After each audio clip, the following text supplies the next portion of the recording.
सर्वांना माझा खूप खूप नमस्कार. मित्र हो, CS सक्सेस मंत्र चॅनलमध्ये मी पुन्हा एकदा तुमचं स्वागत करतो. यश कसं प्राप्त करून घ्यायचं, यश कसं मिळवायचं या बाबतीत आपण चर्चा करत आहोत. कालच्या व्हिडिओमध्ये मी तुम्हाला सांगितलं की यश प्राप्त करून घेण्याचा जो पहिला नियम आहे तो म्हणजे ध्येय निश्चिती. तर मित्र हो, ध्येयावर न पोहोचणे ही खरी शोकांतिका नाही आहे, तर पोहोचण्यासाठी ध्येयच नसणे ही खरी आपली शोकांतिका आहे. तर मित्र हो, ध्येय प्राप्त करून घेण्यासाठीचा जो दुसरा नियम आहे किंवा यश प्राप्त करून घेण्याचा जो दुसरा नियम आहे तो म्हणजे आहे इच्छा. तर मित्र हो, निश्चित ध्येय किंवा ध्येय निश्चिती ही झाली आपली पहिली पायरी. मग ध्येय प्राप्तीसाठी त्यानंतर पाहिजे ते म्हणजे ध्येय वेडेपणा.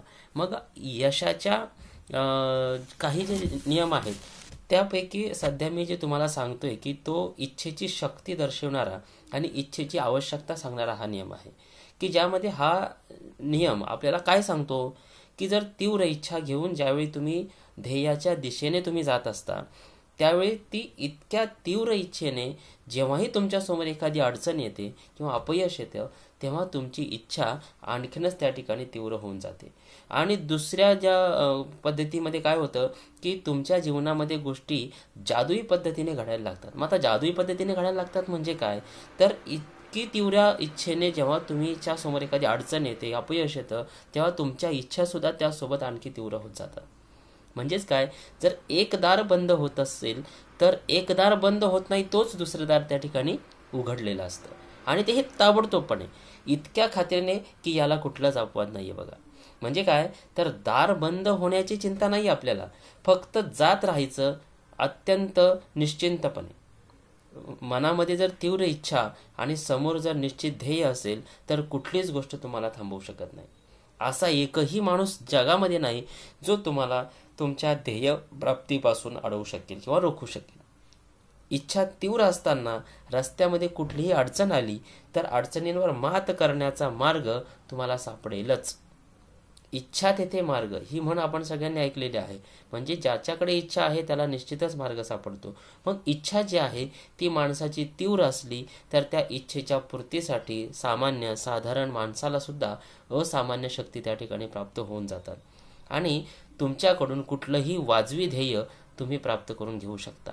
प्रश्न फक्त एकच आहे की यशस्वी होण्याची तुमची इच्छा किती तीव्र आहे आणि किती तीव्रपणे ते तुम्हाला यश प्राप्त करून घ्यायचं आहे. मी फक्त इथं इतकंच सांगू इच्छितो की यामध्ये कुठलीही शंका नाही आहे की जर तुमच्याजवळ इच्छा असेल, तीव्र इच्छा असेल, तर यशाची गॅरंटी देण्या इतकी मोठी गोष्ट त्याच्यामध्ये नाही. म्हणजेच काय, तर माणसाकडे तीव्र इच्छा असणं म्हणजे ध्येय प्राप्तीसाठी माणूस झपाटलेला असणं ही गोष्ट अत्यंत महत्त्वाची ठरते. त्यामुळे माणूस कुठल्याही अडचणीतून मार्ग काढू शकतो. जेव्हा माणसाला एखादी गोष्ट वाईटरित्या हवी असते, तर वाईटरित्या या शब्दाचा अर्थ इथं असा नाही घ्यायचा की खूप वाईट पद्धतीने, तर वाईटरित्या म्हणजे खूप तीव्र इच्छेने ज्यावेळी तुम्हाला एखादी गोष्ट हवी असते ते मिळवून देण्यासाठी संपूर्ण सृष्टी त्याच्या पाठीशी उभी राहते. तर मित्र हो, एक जुनी म्हण आहे की ज्याची इच्छा तुम्ही बाळगता त्याबद्दल तुम्ही खबरदार राहाल, कदाचित तुम्हाला ते मिळवण्याच जाईल. म्हणूनच जेव्हा माणूस एखाद्या गोष्टीसाठी वेडा होऊन जातो, त्याला मदत करण्यासाठी, त्याला ती गोष्ट मिळवून देण्यासाठी अक्षरशः संपूर्ण सृष्टी पुढे सरसावते. म्हणून मित्र हो, ध्येय निश्चित करा आणि ते ध्येय प्राप्तीसाठी वेडे होऊन जा. तीव्र इच्छेने तुम्ही त्या ध्येयाकडे वाटचाल करा.